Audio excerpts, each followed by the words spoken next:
दोस्तों आज हम बात करने वाले हैं अबीनीसियन प्लेटू के बारे में, जिसे हम अबीनीसिया का पठार भी कहते हैं।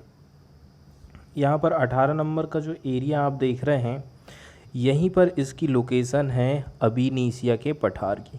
दो देशों को ये कवर करता है, एक है इथोपिया और दूसरा है सोमालिया। ठीक है, दो देशों के एरिया को इस पठार ने कवर किया हुआ है। अब पार्टिकुलर कौन से देश में किधर पर फैला है, इसको हम दूसरे मैप के माध्यम से देख लेते हैं।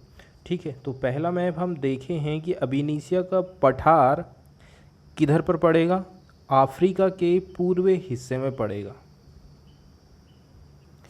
इस मैप से चीज़ें क्लियर हो जाती हैं। ये जो डार्क कलर आप देख रहे हैं, ये डार्क कलर हाईलैंड को बताता है, मतलब कि पठार को बताता है। इसमें काफ़ी सारा एरिया तो इथोपिया का है, इसके अलावा कुछ हिस्सा इसका सोमालिया में भी फैला हुआ है।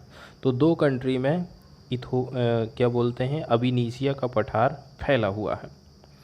नॉर्मली पठार हम किसको बोलेंगे, जिसकी हाइट, ठीक है, ऐसे भूभाग जिसकी हाइट 300 से लेकर के 500 फीट तक हो। ठीक है, 300 से लेकर के 500 फीट ऐसे भूभाग की ऊंचाई, और जो कि समतल होता है। मैदान ये एरिया है, इससे कुछ उठा हुआ भाग जिसकी हाइट होती है 300 से लेकर के 500 मीटर तक, इस एरिया को हम पठार कहते हैं।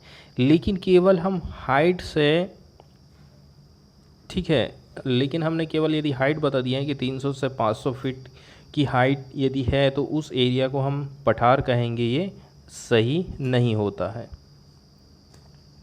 क्योंकि कुछ कुछ तो पठार इस हाइट को भी क्रॉस कर जाते हैं, इनसे भी ज़्यादा इनकी हाइट हो सकती है।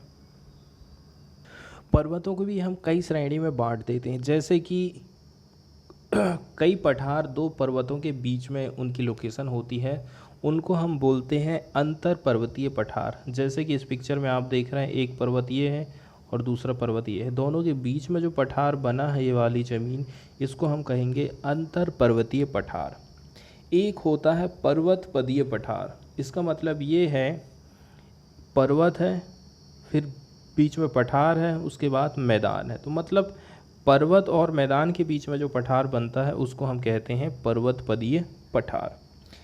कुछ आते हैं महाद्वीपीय पठार। ठीक है, जब धरती के भीतर जो जमा लेखोलित होता है ना, भूमि के पृष्ठ में जब अपरदन होते जाए और वो सतह पर उभर कर आ जाए, ठीक है, ऐसे पठार को हम कहते हैं महाद्वीपीय पठार। कुछ होते हैं तटीय पठार, मतलब समुद्र के तट के किनारे के जो पठार रहते हैं उनको हम कहते हैं तटीय पठार। जैसे कि ये समुद्र है और उसके किनारे जो पठार बना हुआ है वो तटीय पठार के अंतर्गत आ जाएगा।